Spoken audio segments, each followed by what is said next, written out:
feels good. Yeah, it feels good. Make sure my mic apparatus is right. You heard? Yeah. What's going on, guys? Thank you guys for tuning into another episode here at Grizzly Talk. I am your host at Mike on the mic. And today we definitely have a big Fresno name here. I would say he's definitely been putting on for the city for quite some time now. We got Evan Nebaker in the building, man. How you doing?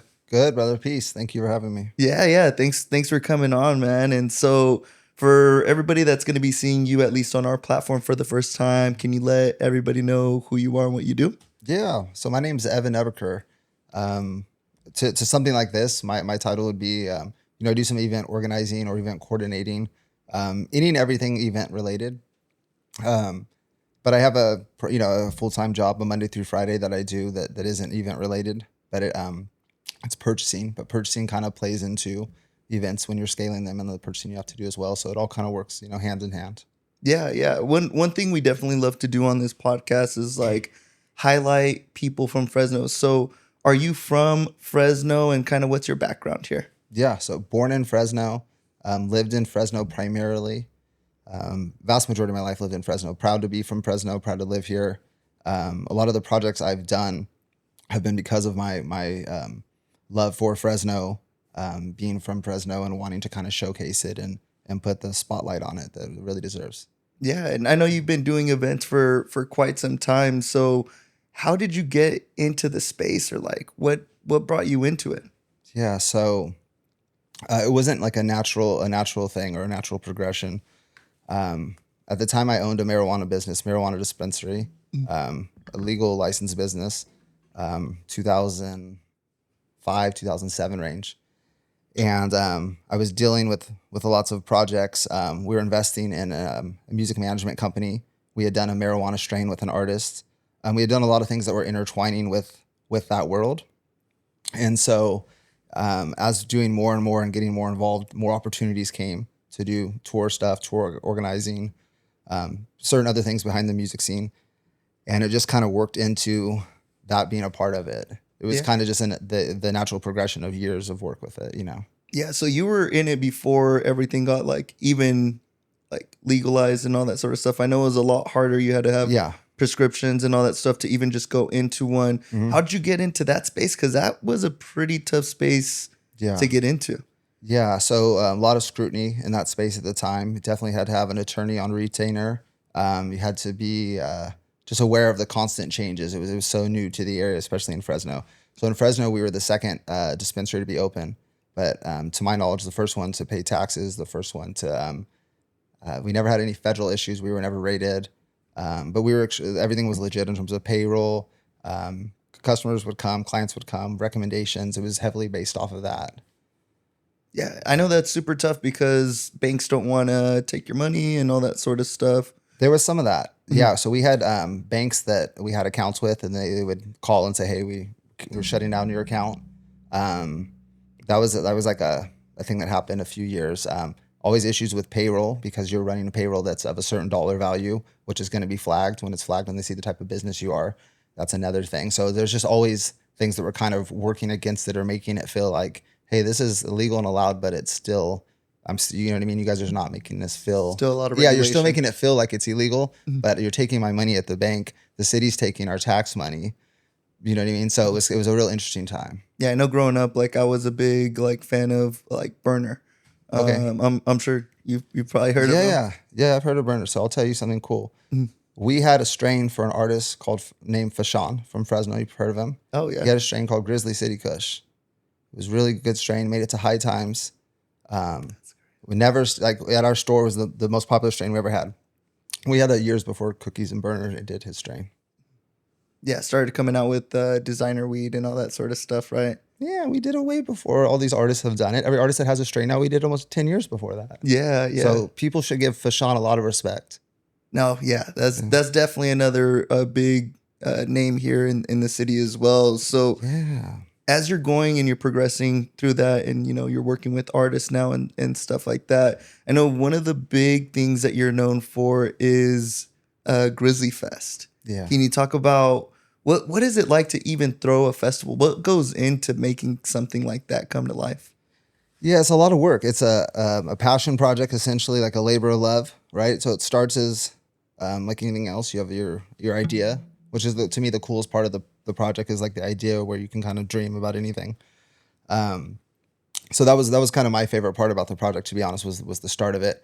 But And when did it start? I started in 2012. Okay. So the first one was in 2012, and what happened was, like, a little quick backstory was, I was working with this music management company that I had spoken about, and I had bought into this company. So I was doing some travel with Fash.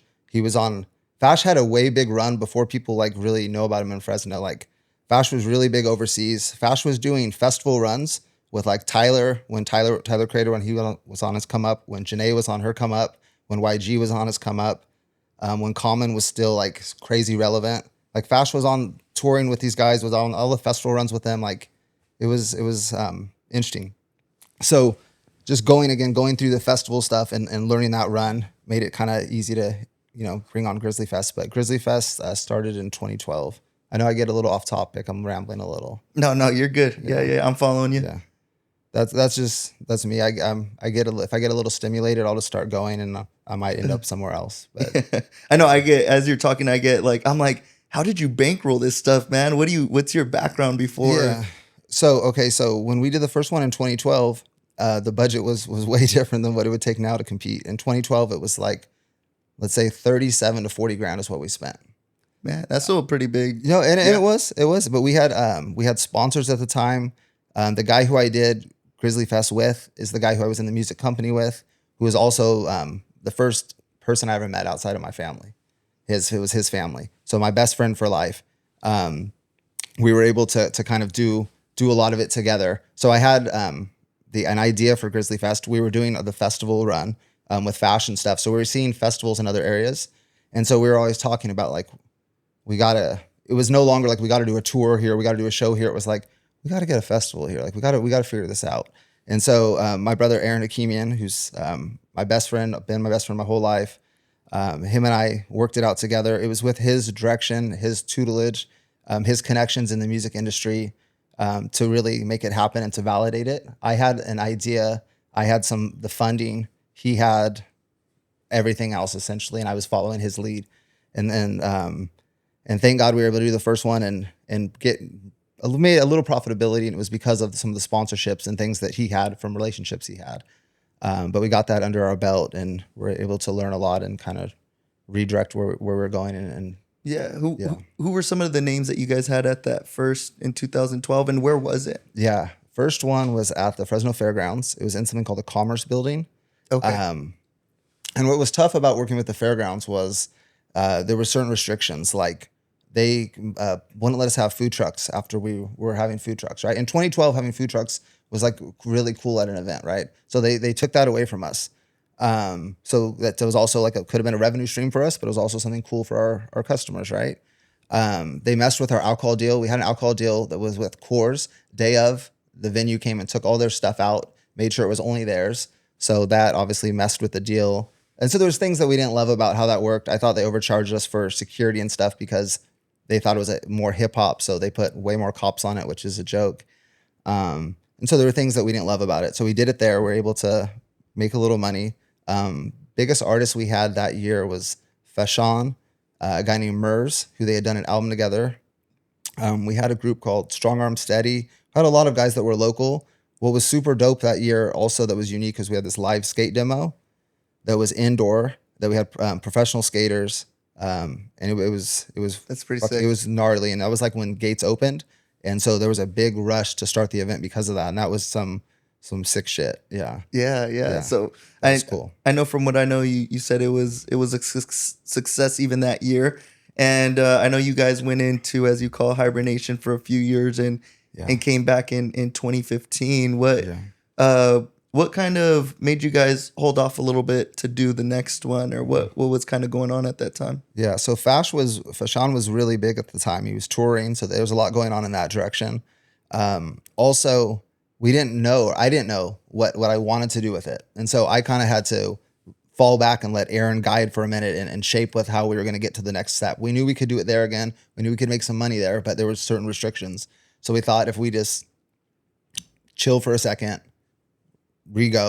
shoot it again, essentially, and go this route. So in 2015, moved it to the baseball stadium downtown Chuck Chansey, partnered with the Grizzlies for 2015 only, and redid it there with with Aaron Hakimian and then another gentleman who helped guide us on some kind of community aspects and stuff like that. Another Aaron, and then we went there and it took off again. Yeah, yeah. What was it? Was that year? I was looking at some of the flyers and things like that, but Yeah. I know one year you guys had Snoop Dogg, Nas, Yeah, Janae. Was that 2018? All three of those were 2018. That's what's crazy. Like in Fresno, people want to see Janae now, and you should. She's amazing. Yeah. But she was here in 2018. Like, and so it's, and again, the people now that are going to shows would be all about it and be juiced. Yeah. But it wasn't like we got the sales, but like we had to grind to get the sales. You know what I mean? Yeah. So in 2015, do you remember who was headlining that year? I know Fash was on the bill. I know we had like Pilo, Cool John, I Am Sue. We had like that Bay Area squad. Okay. On the rock side, I don't remember truthfully. I could name all the acts, but I might jump like 15 to 17. You know? Yeah. I know once we went to Woodward Park, I can remember that set of talent versus, you know what I mean? I kind of have the Chuck Chansey jumbled. Yeah. I could tell you a lot of the acts we had then. Like, I was really, my favorite genre we did was reggae. And so some of the reggae acts we had were, my favorite was Ziggy Marley, like, that I was most proud of and most happy just to see as a fan. And also I thought it was just the most legit to like get to that level of reggae. There was no higher. Essentially, his family, so him and Damien, in my opinion. But we're able to book other reggae artists that were dope, like Revolution, who's really big. Yeah, Revolution is massive. Yeah. Yeah, Slightly Stupid. There's Dirty Heads. A lot of acts, Modest Yahoo, Tribal Seeds. Some cool. I mean, a lot of rap and rock too, but reggae is just what I like the most personally, like in my own everyday life. Yeah. I know. I think. Was it always like beginning of May, the artist? Because I remember I wanted to go a few years in a row, but I was always in Mexico at that time, and I'm always in Mexico like the last week to the first week of May, or last week of April, first week of May. Yeah, right, it was late April 29th a few times. We went to Woodward Park. We made a conscious effort to be Cinco de Mayo weekend, or try to play around that time, May 4th, May 5th, around May there. the 4th be with you. Yeah, and try to use that. When it was at Chuck Chansey, it was, I think, usually April 29th, which was convenient. Yeah, then that's when it was. Yeah. And so that was great. And then reason why, jumping on you, why we ended up leaving Chuck Chansey was there's a bunch of reasons. We had outgrown it, sponsorship limitations. They were still a AAA baseball team, so what you could do on the field was less than you could do now in terms of like the weight of a field, which could hold X amount of people. And we were having 2 stages on the field for those years. I lost my train of thought though. Yeah. Well, I know you were talking about like the reason why you guys ended up leaving Chansey because of those reasons. Yeah, we just had a kind of outgrown. So what was the capacity at that time? We were doing 8,000, 8,500, 9,700. And those were tickets sold. That's not comps. That's not like nowadays when you see people doing 9,000 and 10,000 at Chuck Chansey, they're comping a few G's. They're comping a lot of tickets. We weren't, no, that wasn't happening. Like these were tickets sold. Yeah. People spent their money. They weren't just all giveaway tickets. Yeah. I know the one year I really wanted to go, I was a big Action Bronson fan. Yeah. And I was like, that lineup is crazy. I don't know if you know what happened with Action Bronson. No. What, can you go into it? Yeah. So 2018 Action Bronson's on. We're pumped as fuck to have him. Alchemist is his DJ. Alchemist had done a lot of work with Fashawn. Aaron, my partner on it, managed Fashawn. So they had a relationship with Alchemist, Evidence, all those guys. So we were really happy that Alchemist was coming. He was bringing the dude. They were going to perform, blah, blah, blah. The day before, he's supposed to play Saturday. It was a Friday festival. Friday, I don't know, sometime in the late afternoon, we get a text. And it was just like, he's not feeling good. We're not going to make it. And so literally we had to like pivot, try to book somebody within a few hours who we could get, deal with, people who were going to be upset because they could feel tricked or just bummed because, dude, I want to see action and now he's not here. Totally understand. Happens at festivals, but it sucks regardless. It fucking sucks. It's not good for anyone. He doesn't want to miss it. We don't want him to miss it. Fans don't want him to miss it. No one wins, right? Mm-hmm. So that's just what happened. We had revisited booking him in 2019. He was on tour. We couldn't do it.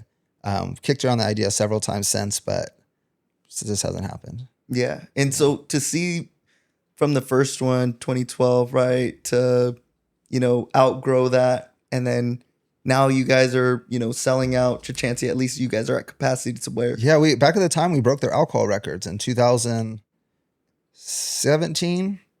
I think 16 and 17 we had set the alcohol record at the time. It's been crushed now by tons of the Bonda shows and shout out Chris and those guys, and they've smashed all those records. But at the time, that was the record. Man, it's how do you guys feel like post show? Like everything went probably not smoothly, but you guys got through it. It was a success. Like, how do you guys celebrate those moments after? Let me clarify. I gave you wrong information. Our alcohol sales numbers were the highest that had been done at an event in that time. It wasn't the highest ticketed sales. Oh, gotcha. It was alcohol sales at the event at the time, and then the Bonda guys smashed that. That's what it was. Yeah. Okay, wait, ask your question again, though. I'm sorry, I was stuck. Yeah, like, how do you guys, after having a successful event like that, like, how do you guys celebrate that?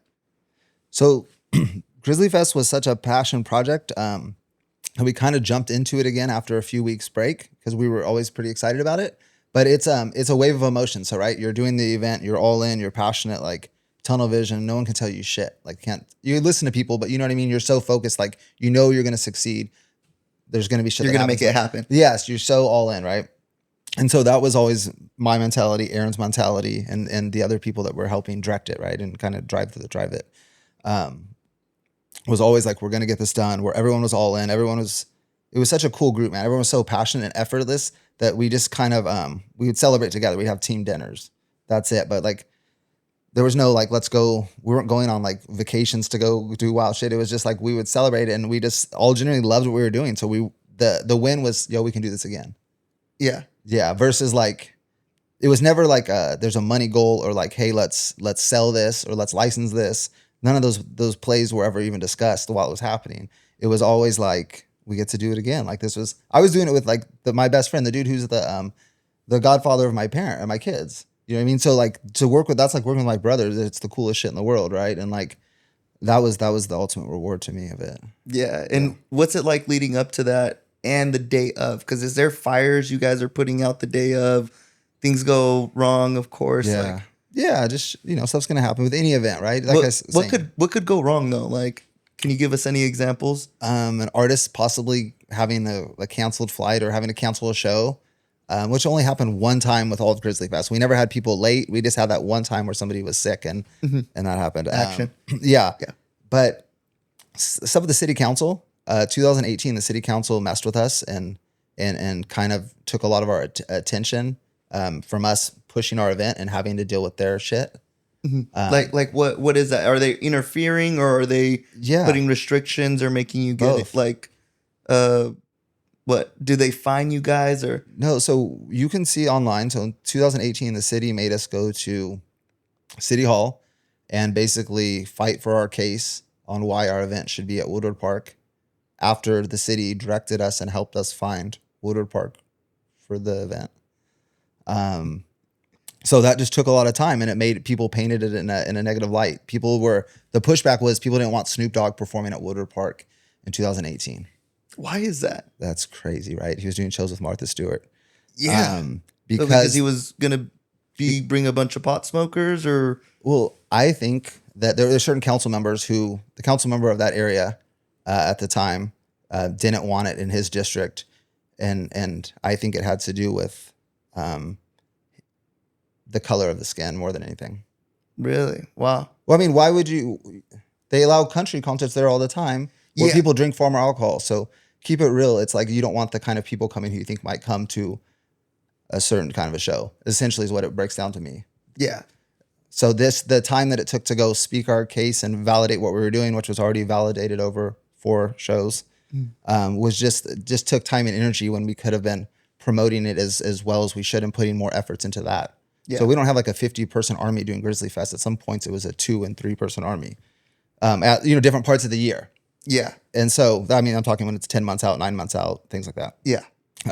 So just taking energy and then making people think that it could be something negative when it's like there was never even going to be discussed in any way. So why are, you know what I mean? Or putting doubts if it's going to end up happening. Yeah. And so somebody might avoid buying a ticket right away when they're ready, and they might wait till later, or they might make plans to do something else, or you might just catch someone's ear one time with something negative and that's all they hear. And then they go spew something. And it's like, we're here discussing something that makes the city a lot of money. The city was making more money than us, the promoters, who were putting up more than $1 million. Like, yeah, but they were the biggest profiter. And so there's a lot that goes into it when you do like a music festival. It costs a few $1 million, but you break down the hotel, how much money the hotels get, which the city gets a huge cut. That's one of their biggest revenue streams. But there's just so many factors. The amount of money that's spent within a mile of the venue that weekend, travel that's increased. There's just a lot of factors that go into it. So it just booms the economy. It's great for the city. You'll never hear them publicly say anything other than they want the event publicly. Yeah, because that was the year that G-Eazy had came. 2019, G-Eazy came. Right, when it was at Woodward Park, right? Yep. Yeah, he was 2019 headliner, or one of the headliners 2019. Snoop, Nas, Janae, and a few others were 2018. Some other rock bands, too. Yeah, so was it 2 years that it was at Woodward Park? Yeah, so we had 2018, our first year there. We looked at a bunch of properties that the city had recommended. One of them was Woodward Park. We decided that was the spot for us. City wanted to do a 1-year deal, like a show and tell, even though we had already done 4 years of solid business. My business partner has over 20 years of solid business. But whatever, new venue, cool. Do a 1-year deal with them. It's kind of like a goal venue, no? I would think. Like, yeah, that's kind of like a goated venue. Yeah. Yeah, it's in the area. It's tell me one better and let's discuss it. Yeah. Yeah. Okay, so anyway, so that happens with the city stuff, and it just didn't. I don't know. It just ultimately didn't work out. There's a ton of stuff I could dive into, but I don't think that was even the question you were asking. Yeah, yeah. Well, to kind of go a little bit more, like, so you guys had successful 2019, and then oh yeah, okay. I'm with you, bro. I'm sorry. You're good. You're good. So 2018, we do it, and then we do a 1-year deal with them. They put a lot of costs on us, like park rental, where we essentially were like owners of the park for 7 days. That was $100K that we had to pay as promoters. There was helicopters we had to have. They had to have extra cops in the streets outside of the venue. Just as many cops would be at the Fresno Fair were at our venue. So we're paying cops, we're paying for overtime, paying every cost just to do it. We're doing everything the city wants, taking it from them, complying, showing them we can do it, whatever. We had to go through this big thing about a sound ordinance, agreed to any time after 10 o'clock, every second or every minute is X amount of money. Cool, no problem. We're going to stop it. It should stop at 10. We're good with that.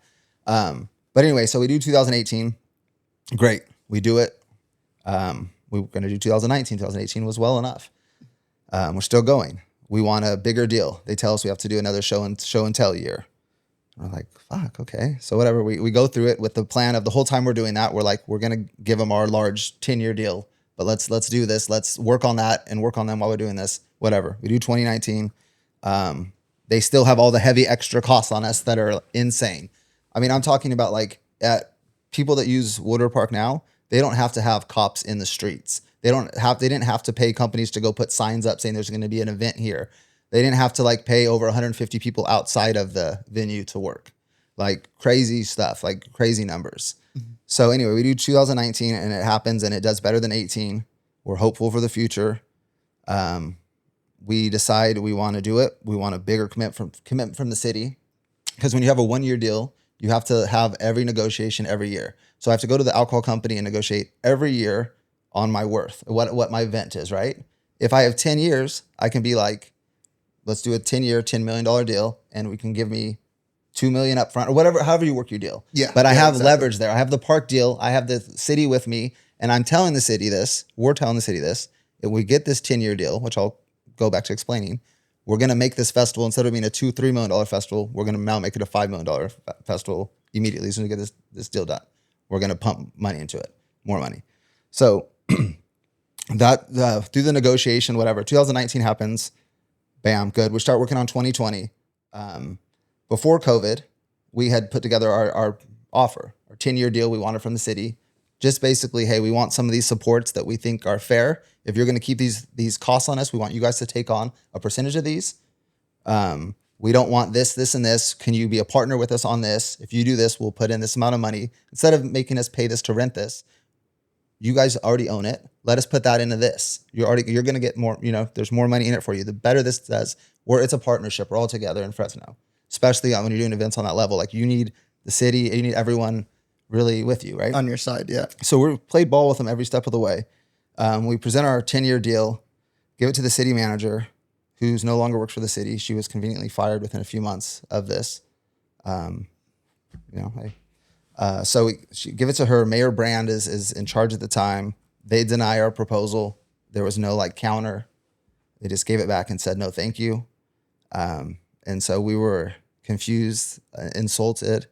My business partner has several other businesses that are very successful. So to him, GrizzlyFest was almost a labor of love. It wasn't a money thing. It was more of I really love this shit. He was a music producer before, a music manager. So he's just loves the shit, wants to do it, has the passion for it. I can do it. I want to do it. Yeah. It's bringing a lot to the city because I saw that you guys had people fly in from all over the country to come and see this event. It was wild. There was, it wasn't 13 states. It was 7 countries, 20 something states. It was cool. And we were able to highlight Yosemite through it and do some promoting with Yosemite. But anyway, so the city didn't like Didn't go for it. They didn't like our deal. Mm-hmm. Which is insane. Insane. Yeah. Mayor Brand leaves office. He then later claims that it wasn't presented to him or he didn't see it, which is whatever.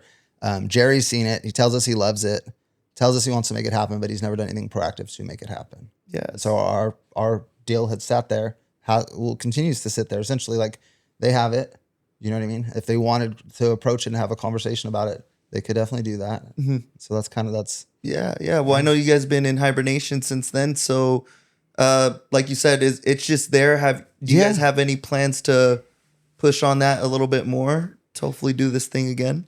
So it's a trip. So it last happened in 2019, and had COVID not happened, I would have said 100% it's going to happen again. COVID happened, changed the world. It's kind of changed costs of things. It's changed shaping of events, certain things for me from my vantage point.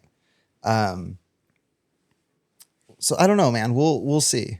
We'll see. We'd love to see it again. And so, now we're 5 years later, right? Mm-hmm. I know you've kept on working. Are there any other projects that you've worked on since? Yeah. Let me finish off the GrizzlyFest thing because I continue to fuck up and dance around things as I'm talking. I think that it could happen again. The city would have to want to have a real legitimate partnership and have that kind of discussion, and it would take that. But as far as us, we're super open-minded, still in a creative space, both of us and everyone involved, and we still love it and we're all in on it when we have discussions. It's all positive. It's all love. I don't think people understand though, how complex something like that is, and also how ham we were going at the time on this. In 2018, we had 49 pieces of merch. So bro, we had hats, shirts, kid shirts, tote bags, blankets, posters. What else did we have? Several other things, but multiple runs of things. It was so big and so detailed. And I just think that it's unfortunate that it didn't stay around longer for the city and the younger generation coming up to enjoy it, because I think it would be extremely accepted and welcomed. I also think it's unfortunate that, being real, it's now 2025 and we haven't seen anything come in that realm in terms of an experience. People are having great shows. I see some productions that are cool, mm-hmm. but in terms of an experience and something like that, I haven't seen anything, that's kind of, near it, to be real. I've seen some stuff that impresses me and stuff I like, but I haven't seen anything recently too. Yeah. Yeah. I just haven't seen anything that has touched it experience wise. Yeah. So I wish the city was more interested in a partnership on it, for sure. Yeah, I think it'd be super beneficial. Like you said, it's going to bring in so much revenue, and just whenever that happens that weekend, it's like a economic boost to the whole city. Yeah, it's great for the city. There's no it's funny. When you get the police report from our events, there's nothing bad happening. There was no there's no people getting kicked out for fighting, stuff like that. There's people that were maybe intoxicated, maybe a very small percentage, especially if you look at other music shows. Yeah, that happens everywhere. Yeah, there was nothing bad happening at these events. They're always good and well secured, and people were very comfortable, all walks of life, family friendly. And how many people did you get at that last event? When we went into 2019, we were doing 22,000.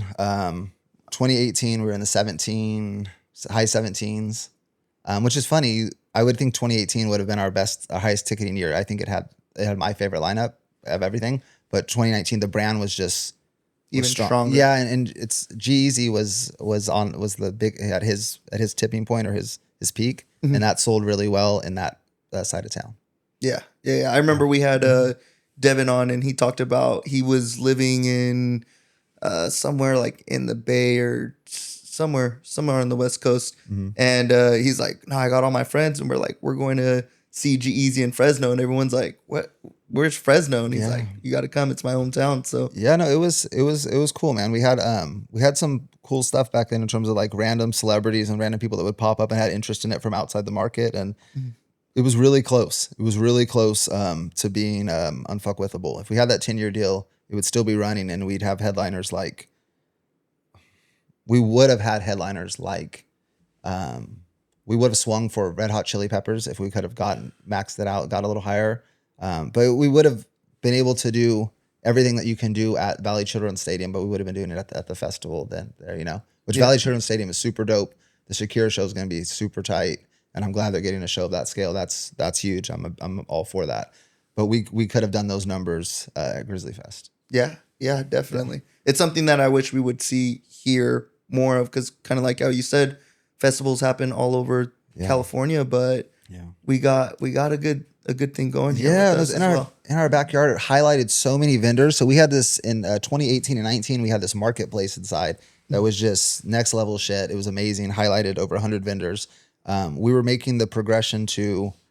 We were still having food trucks, but we already saw food trucks are everywhere, right? And food trucks are great.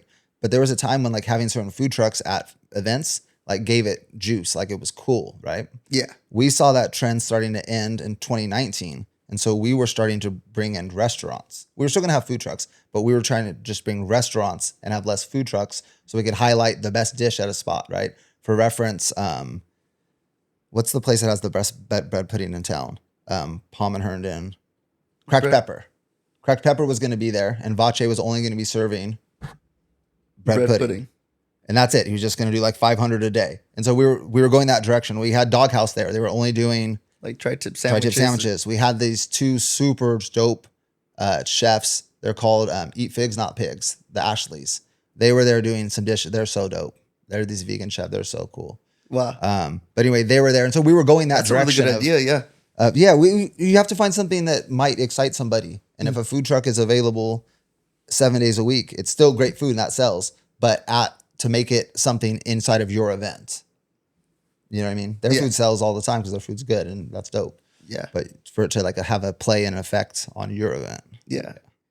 And so what would have been some things that have occupied you since? Like, I know one you had recently, I saw one of your posts that you had in February, but I know I believe that was this year. I know you had a project with like Snoop, but maybe before we get into that, any other projects that you've worked on in the meantime? Yeah, I do some behind the scenes stuff, sponsorships, some back end stuff for some shows.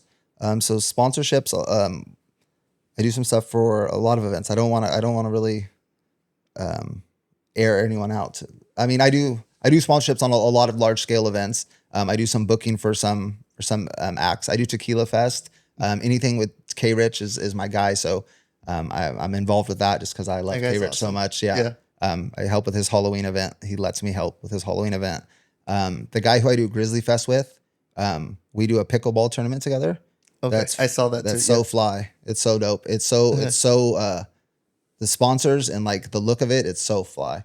And that's so fun because I get to do it with the dude from GrizzlyFest, my best friend. It was his idea. I piggybacked that. That wasn't my idea, but I'm a part of it and I love it. And I'm super proud of it. I've done some booking for some stuff outside of town. But what I think you're referring to is me and K Rich have a deal with Chase. We do it to Chase Auto. We do one show a year. They do a large scale show. and the Snoop was the one we did this year. So Okay. It's Yeah, I like- was gonna ask what that was all about. Yeah. we got lucky. No, we didn't get lucky. We grinded a ton and worked on this account and these people and did tireless work for them. And eventually an opportunity arose and they needed help with something. We were able to fill in and do a good job and then get a contract with them. So we were doing an X amount of events for them, one minimum, maybe more per year. And it's like everything there talent wise. And it could be everything as far as venue, booking, everything else. It might just be dealing with artist related. It kind of just depends on each project. Yeah. But yeah, so that was really cool. I noticed you hesitated on saying lucky, Yeah. right? Because you don't just get lucky doing things right. But I know for me, luck, it means I saw some quote. I don't want to mess up who said this, but I saw luck is what happens when preparation and opportunity meet. Yeah. Right. And you got to be ready for that opportunity. Yeah. That's why when I said it, I'm like, I don't mean that. I think it's not luck. Yeah. It's a lot of work and working relationships and doing good work and being solid to where somebody could refer somebody to your work or know of your work because of the quality of it, or other people being able to speak of you as a man or as a person or whatever because you do solid work and you're a solid person and you don't fuck or you don't bullshit people. So we got that. And the Snoop thing was super special because when we got the deal, we kind of stepped in for an entertainment company that was super large scale with like 13, 14 agents. And they couldn't get the deal done with him. And they were doing a different artist and the bank wasn't happy. And they called us and within 24 hours, we got the deal with Snoop done. And like, you can't get access to Snoop within 24 hours. So like even if you have the money and you're the guy, you have to go through, they're going to put you through 5 or 6 phone calls to get there, to make sure you're good, to vet it, to see it on paper, to discuss it. It's going to be a process. So to get that deal done in 24 hours is like Insane. Yeah. It was dope. It made us, it showed like credibility, having good relationships to be able to make something happen that quick. And so that was kind of the start of that relationship. And then we delivered pretty well. And then so it's ongoing and we're super proud of it. Yeah. What's it like to work with some of these big artists and be able to book them? If you're a fan of him, it's kind of cool for a minute. Mm-hmm. Like Ziggy, I was excited. I listened to his music. It's had an effect on me. Like before I was married, being married, having kids, I always played it like it represents positivity and love and peace and all these things that I want to like have and I want to put out to people, right? So I wanted to meet him. I was like, I wanted to put that in the contract. Like I want to meet him. I want to tell him thank you. I think that'd be so cool. And so I found out about that. Mm-hmm. But outside of that, it's Schoolboy Q was dope actually because I almost missed that one. This is dope. So 2012, we do the first GrizzlyFest and we tried to book Schoolboy. And we put in an offer and we were off by like $5,000, but their counter was like $5,000 more, but they were adding in another artist and we just couldn't afford it. But that was the first artist we tried to book was Schoolboy. So when we were able to book him in 2018, it was super dope because we had, that was the Worked for it. Yeah. Yeah. And Aaron, my partner, loves Schoolboy, like messes with him tight, has met him and done stuff, work with him and loved him like his character as a person. And so booking him was just really cool to like see him perform there and just to have it in Fresno and be celebrated. Like that was just cool. Like, but there's been a lot of unique stuff and things and stuff that happened from it that have been like funny or cool or not cool at all. It sucked. Mm-hmm. But just the Ziggy one was the biggest one. Like, that makes me smile when I think about it, or when I play his music, I'm like, that dude is super dope. Yeah. Makes the music even better, right? I know some people say once they meet an artist, it ruins their music. Yeah. No, there's a few of those, but one other artist who was super dope and lived up to everything multiple times was Wiz Khalifa. Like, he was the coolest dude, man. Like, really, and he never played GrizzlyFest, but him and Fashawn had a great relationship. They recorded music together. They came up together. They did some touring together. They were on the cover of one magazine together, Double XL, freshman cover, which was super. Yeah. So they had a great relationship. So when Wiz came to town, he would call Fash. I was with Fash a lot at the time, and so we'd go see him in town, and then got to go to a spot in LA and record and stuff. And he was just he was just super cool, like as cool as you would think he would be. Like smoking with him was amazing. He was such a nice guy. So I meet him and I tell him I have a fiance, and he's looking at me and he's like, "Oh, he makes a judgment call on me," and he was correct. And so he immediately was like, let's call her, calls my fiance and is like, you need to marry this man. You need to get pregnant tonight. Was putting out all this good positive energy. The day after my wife and I got engaged, Wiz was in town. We were at the Bay we were in Carmel where we got engaged, which I love. But we came back because we wanted to go to his show. We were fortunate to get to go see him backstage and meet him or talk to him or whatever. He did a blessing on us for our wedding, which was some gnarly, cool shit that I think it's cool. It's like my coolest Wiz memory. Like I always think like, wow, that guy was really genuine. But every time we were around him, he was extremely positive and like lived up to the persona I've always seen of him. Yeah. Same way he treated Aaron, same way he treated Fash was always like extremely cool, providing opportunity and kindness and even on the weed stuff. Man, that's so cool. Cause man, I think all these guys know Wiz Khalifa is probably like one of my favorite artists. Like that was who I grew up listening to, everything. His like, mixtapes were so good. Man, everything. I wrote like essays or like presentation like in school about him and everything like that. And yeah, it was always him, Burner, Currency, Like Currency, Chevy Woods. Man, I liked all those TGOD guys. We did a Currency show in like 2007 at the Star Palace. It was Currency and Fash, and my office was one of the sponsors at the time. So I wasn't a part of the business. I was just a sponsor on the show. But it was like when Currency was like taking off. And I loved him because we owned a dispensary, and so his music is very prevalent in the marijuana scene, especially then. Yeah. So yeah, I was a big fan of him. But no, Wiz, I always liked his Kush and Orange Juice was amazing. He had his Cabin Fever mixtapes that were amazing. Yeah. And just how nice and genuine he was, I was always like, he's solid for me.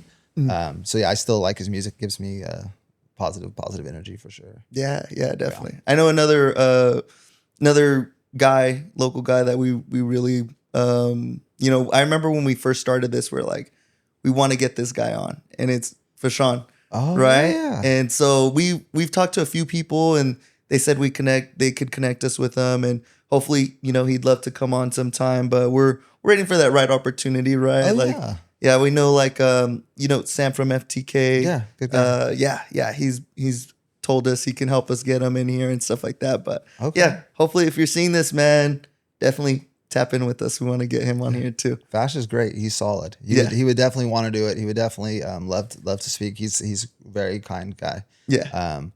I love Fash. I'm still to this day a big fan of him. Seeing his music, seeing him record, especially when he made a few albums, was like was really special and really fun for me just as a fan of his. Mm-hmm. And then my buddy Aaron was producing his music, to be able to watch that and watch his rise and see how he handled everything, how cool he was. He's been great. He's always been so good to my family. Fash was at my wedding. He's been a part of some of my family stuff. I love Fash. He would do the podcast. If no one gives you a response within a day or two, let me know, because I could just call Fash. We don't need there's no need to do the other stuff. Yeah. Well, I love Fash though. He has one of my favorite songs, "Life is a Shorty." I'm like, because I'm a short guy. So am I, dude. Yeah, so I grew up short, putting on for the short kings. Yeah. Fash was he was selfless, man. He always would share his opportunity with people around, some deserving, some not, myself included. Mm-hmm. For instance, like we had our dispensary at the time, and we did a strain with him, which was a good look for him, but it was a great look for our business. That's so cool. Yeah. And so Fash was just always kind and understanding of stuff. So yeah, I'll put out good energy for that, and I think you guys will make that happen. Easy. Thank you. Appreciate it, man. So I know one thing that you got coming up. So tell us about Sunrising? Grand Rising. Yep. Grand Rising. Yep. So Grand Rising is something new that's coming to Fresno.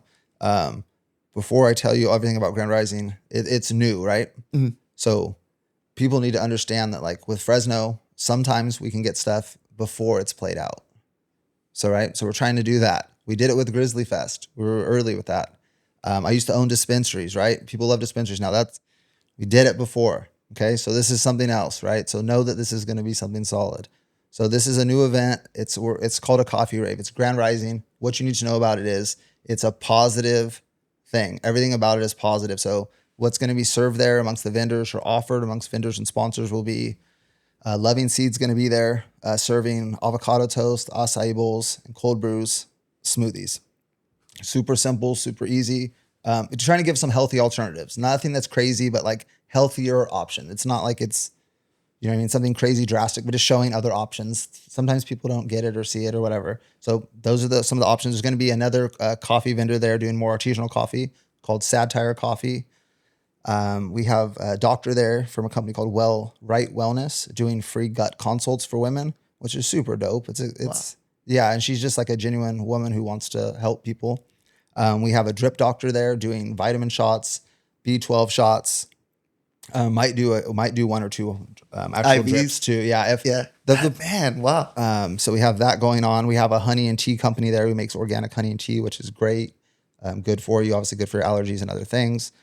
So anyway, we have this like little well nest of things that are positive, healthy-ish, good for you, right? That's kind of included. And then you have inside of it, you're going to have music, which is going to be, in my opinion, some of the better DJs in the area. DJ K Rich is playing, which is my favorite DJ in the area. But Dom Solo, who's super dope, DJ Bambi, who's pretty fly. And then to close it out is these two guys back to back. It's a guy named Quavos and a guy named Cheeks, who are like on some coffee house shit. They're real cool. They fit the vibe totally. But the energy in there is going to be unique and special. We have a bunch of custom stuff to the event that's fly. I didn't bring some of it here, but we have like some custom fans for the event. We have a custom DJ booth. We have a few cool surprises. The event starts at 9 a.m. So we have all sorts of cool shit to combat the sun. Sunshades, unique umbrellas, hand fans, industrial fans, misters. Most of it's covered with shade anyway, but we have so much stuff to make the feel and flow like good. And so you want to dance. It's gonna have a good clean feel to it. It's gonna be a super wellness event. Yeah, it's gonna be good. It's gonna be a lot of fun. I'm excited about it. The feedback we've been getting now is wild. It's such a different response than like normal events I do, because normal events are like music related. So you're getting a lot of the same responses. Oh, I'm excited for him. Oh, you suck. You should have brought him. This person was good. I saw him once. How much did this guy cost? Right? You get all that stuff. But with this, like the questions and the responses are way different, way wider. Like, I like it for this reason. Maybe you could have this. I connect with this. What does this mean? Like, it's just more layered. Yeah. When I saw it, I was like, what is this? I started looking. I was like, 9 a.m. I was like, this is different. Like, this is dope. We're trying to this is ground level, but we're trying to build something to make it a little bigger. So this is kind of step one of showing it. We're selling like $10 and $12 tickets, right? This event is not a $10 or $12 production when you come inside, but we're just showing people, come check it out. It's the first of it. I get it. We got to show you, right? So it's gonna be super dope. It's gonna be very fly. It's gonna have a very nice feel. It's gonna be very fun. Tickets are tracking good right now. We feel good about it. But the responses have been cool. Like, guys like you have wanted to talk about it. That's awesome. The news, we're doing some news about it. We did some other online media. So it's been fun to kind of show it and highlight some of the positive aspects about it, in terms of like the wellness, in terms of the sunlight, the community, the dance. So it's been all positive. Yeah, it's been dope. Where's it going to be? Yeah, it's at a place called Inktivus Inc. It's 624 Broadway. It's downtown Fresno, just behind the baseball stadium. They have a venue attached to the studio, so it's dope. There's artwork all over the back. It's enclosed. There's high buildings around, so it has that kind of feel that makes you want to talk and dance, and it's fly. Got some networking going down there. And, definitely. What kind of music is it going to be? Like house music or a little bit of everything? A little bit of everything, but there's definitely going to be house music. There's definitely going to be early 2000s hip hop mixed in. I know what two of the DJs are doing. K Rich is going to do he's going to mix it up and do some crazy stuff and have fun. But house music, I guess, would be the most probably prevalent music through, but nothing dominant. Yeah. Just trying to kind of good vibe music, stuff that kind of just has a certain good rhythm to it that makes people want to move. How many people does the venue fit? Yeah, venue. I mean, for each show there, it's different. You could put 350 in there. We're not going to do that. We're not trying to go sardine in there. We're going to max out at a certain level. We're only going to sell 175 tickets. Wow. And we've already sold a little over 110. So we're like 110, 113 before I started this. So we're tracking really well for it being 11 days away. But yeah, we want to do it to where if we have 100 plus people in there at once, it's still breathable, but it still feels good. We're going to try to do our best to get people to come within the first hour. So we have a ton of shit that I haven't announced yet. But I'm gonna tell you guys here first. All right. Well, when are we dropping this? Whenever you guys. This Friday, I think, Friday because the it's 1st. already going to be next Friday or next Saturday, Yeah. right? Yeah. August 9th. Make sure you guys make it out. So yeah, we'll drop it this Friday. Okay. Yeah. So we have a thing. One of our sponsors who I didn't mention before is Embark Dispensary. Oh, dope. Yes, they're a dispensary, but we're highlighting the pain relief, some of the CBD, and some of the THC aspect, but really the pain relief aspect. We're not pushing any sales of marijuana, anything like that. We're just showing like this is a pain relief thing that kind of could fit in with wellness. You do with it whatever you want. That is what it is. And we find I like Embark on a professional level, and that's another reason why they're there. They're more reputable than some. No names, just I like them. I've dealt with them on a personal level. Good stuff. Quality products there. This is for me to talk about marijuana. I guess if there was one thing that would make me uncomfortable, it's only that because I have a lot of. I've dealt with like 10, 12 of the dispensaries here with like certain sponsorship deals and certain things, so I know a little bit. I don't know shit, but I know I have an opinion of them. You know. Yeah. So back when I owned a dispensary and were involved in that business, you would get growers that were like very, very small batch artisanal growers. And as it became more commercialized, you kind of phase all that out to big grows, certain warehouses, and some people do hydro. And anyway, there's all these different elements, but it's just less of those kinds of grows. And when we were in the business, most of our stuff was provided through those types of grows. So it's really hard to find that quality now in the stores. Yeah. So you still can. I can call the grower and still get something if I wanted to. But for the average person, they're just going to go to the store. Cool, I get it. I respect it. But I just think that the best flower available isn't always in the stores. Yeah. Well, one thing I've always said is like, I feel like there's really no like pure strains anymore. Yeah. You know, or at least that I've seen. I'm like, honestly, they say like sativa hybrid and indica, and I'm like, it all feels the same to me at this point. Yeah, I mean, you got to think about it. We don't know really how regulated it is, just like the CBD scene behind the scenes. CBD's anyway. So with the regulations, we don't really know how it is. So I think ultimately, once the will on any business, this isn't just marijuana or whatever. Once the wheels start moving, and people are getting paid, government's getting money. The wheels stop. You know, maybe they slow down, but you know what I mean. So, I would just say like whatever you're consuming, wherever you get it, like make sure you've done some kind of research or you feel comfortable with what you're doing, because there is bullshit sold in stores, like 100% guaranteed, especially cartridges. Yeah, cartridges I feel like is the most dangerous thing right now.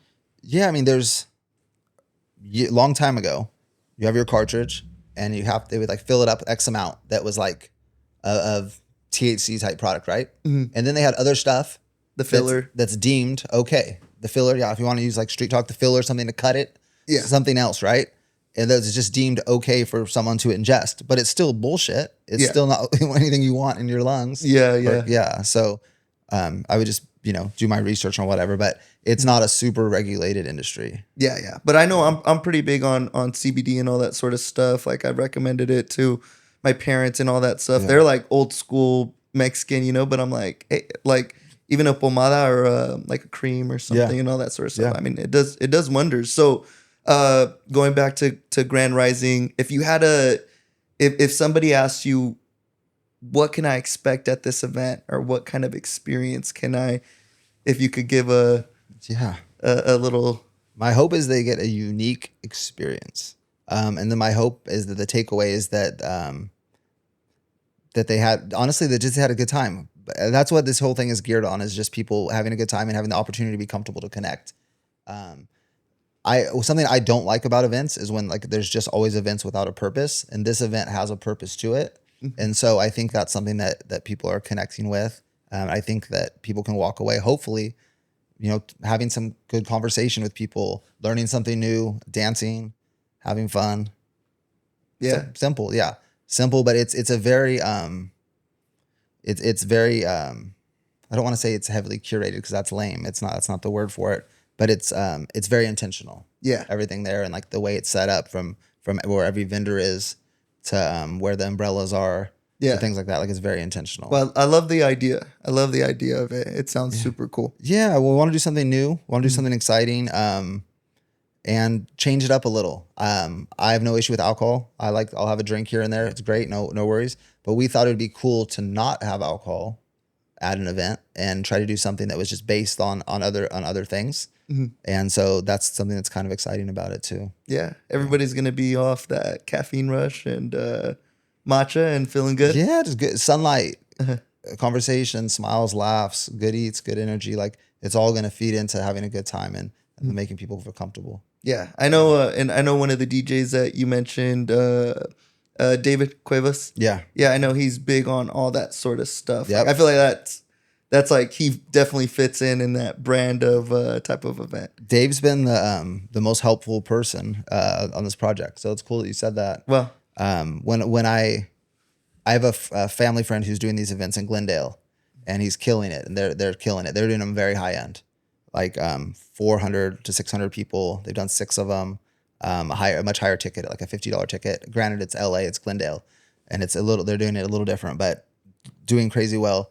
I was very inspired by these guys, and I wanted to take elements of theirs, and with their permission, that's kind of what we're doing in Fresno. But when I first decided, hey, I'm doing this, I called my dude Aaron right here and said, hey, I'm going to do this. I want to make this, kind of want your blessing. But then I called David and I'm like, hey, I need your help with the direction of this. Like, I know what I'm doing, but you're the kind of person who knows this feel, and it needs to be a little bit more organic to this versus just like what I think. I think. yeah. And so he's been the most help in that regard, and he's a solid guy. Yeah. I don't know him super well, but he's really good friends with one of my cousins. Okay. He's just a genuine dude. He's like soft spoken and very chill. I think people call him Chill David or Chill Skate David. Yeah. He definitely is that guy. He's chill. And I tell him, like, when we were doing content for this, after seeing everything, I'm like, you're just like cool naturally. Like when I'm talking to people, I have to like try something or try to be witty or something. You're just like that guy. That's dope. Yeah. Super cool guy every time I've met him and everything like that. Definitely. Yeah. Any other announcements you want to make? Any exclusives for next Friday you want to drop? Yeah. Okay. So thank you for bringing us back. Yeah. So at Grand Rising, we're gonna have a few like doorbuster type things. First $100 of coffee from Loving Seed is free, courtesy of Embark. Hydroot Honey is putting together packs. These honey packs. Honey pack's not the word. Right? Especially now. Yeah, sample honey jars with some other things that are super dope. I've gotten one before, but these kits that they're like doorbuster kits for the first people to come as well. And then we have a few other giveaways as far as like a free consult, free vitamin drip, things like that we'll also be announcing. But it's all predicated on being there in the first hour or the first 50 people and things like that. So we're really excited about that. Some of our partners and sponsors behind the scenes have been like, they felt they just believed in the event and kind of the direction of it or whatever, and so they've been supportive in supplying certain things or being helpful to make it happen. And so I'm really thankful for that. And with events, let me give people some free game here. With events, you have to have sponsors or you can't break even. It used to be back in the day, if you had sponsors, that was maybe the money you made. 2012, 2014, 15, maybe even 18-ish, up around there. Now, if you don't have sponsors, like, you're not going to break even. Like, every few and far between, someone's going to hit a home run, but like consistently, it's like it won't happen. In Fresno, because the amount of people we have, the amount of money that can be spent, especially now the amount of shows coming, the more competition, things like that. So people doing events and doing large scale events, like, just make sure you're ready to take your swing. Like, when you get there, like, there's no harm in doing small events and working up to something large. That's super dope. That's actually way cooler than just coming and doing a big event. It's putting in the work and like proving that you like deserve it and earning it. So I think people just need to be more conscious of the purpose of events, why you're doing it. And then also like have a better plan when you come with it. I talk to a lot of people about events and provide certain supports and all nice people, but some their plan or what they have going or what they're pitching or working, it's not going to work, and they're already financially invested in something. So I would just tell people, take your time on events. There's no need to rush.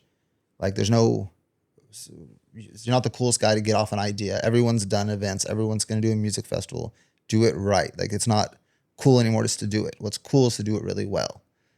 And so my advice is just take your time with something. When like you're up at the plate, make sure you're really ready to be there. There's a lot of half-assed talk, a lot of half-assed promotions, a lot of shows that get canceled because tickets aren't there or janky shit. So make sure you're ready. It reflects bad on the whole community when you do stuff that's not right. People just assume that Fresno's like that because of, you know, bad promoters, bad deals, things like that. So, yeah, that's my main thing. Be ready, have a purpose. Yeah. Yeah, I love that. I think that was super well said. And I know that's even, you know, advice we can take as well. Oh, it's for me all the time. I mean, Yeah. even with launching Grand Rising, but, and it's definitely like that. But again, there's no harm in starting something small. The cool thing is the idea. Where you go with it is, you know, something else. But no harm in starting small. So I think some of the coolest things in Fresno right now are smaller and they might get scaled larger, but they're really cool and they might be like a once a month event, but like they're pretty dope. And like when I see it, I'm like, I want to go dance there. I want to go have a drink or chill or whatever. Yeah. Well, I think it says a lot that you're excited about this event, you know, especially doing the scale of events that you've done in the past to be just as excited for this one as well, you know? Yeah. Thank you. No, I'm pumped, dude. I think it's going to be tight. I think that, again, when it's early, you can dream. And that's what's so fun about doing events and even being like creative on certain levels. I don't say I'm a creative, but everyone has some kind of creativity, right? And so when I'm on that space, it's fun to dream about like, yo, it could go here, it could go here. And then when you put in work, it obviously goes, other doors could open that you never saw possible, right? And so it's really fun when it's on this level and kind of seeing where it can go and letting it build organically. And that's what's something cool about doing something small is you can do it organically. You don't have to fake it and try to pump bullshit into it. You can just have a natural progression and really build something that could be sustainable. Yeah. Yeah. That's awesome. No, I think very, very well said. Any last thoughts? Grand Rising's on August 9th. Please come check it out. It's going to be very fun. Everyone's welcome. That's it. Thank you for your time. Appreciate it. Thank you for being doors here. open at 9 a.m., right? 9 a.m. It's something new. Have trust. We showed you with GrizzlyFest, showed you with dispensaries, showed you with weed strains. Have trust. August 9th, 9 a.m., Grand Rising. We'll see you guys there. The Grizzly Boys will be there for sure. And man, thank you guys so much for tuning in. Love you guys. Make sure to like, subscribe. Make sure to give Evan a follow. What's your Instagram handle? GrizzlyNeb. So when we started GrizzlyFest in 2012, we needed an Instagram and we needed a Gmail. So GrizzlyNeb, that's my handle. That's also my Gmail, and I've just had it since. So GrizzlyNeb at Gmail. Make sure to give him a follow. Make sure to like, subscribe. Love you guys. We'll see you on the next one. Peace. Oh, you guys killed it. Bro, that was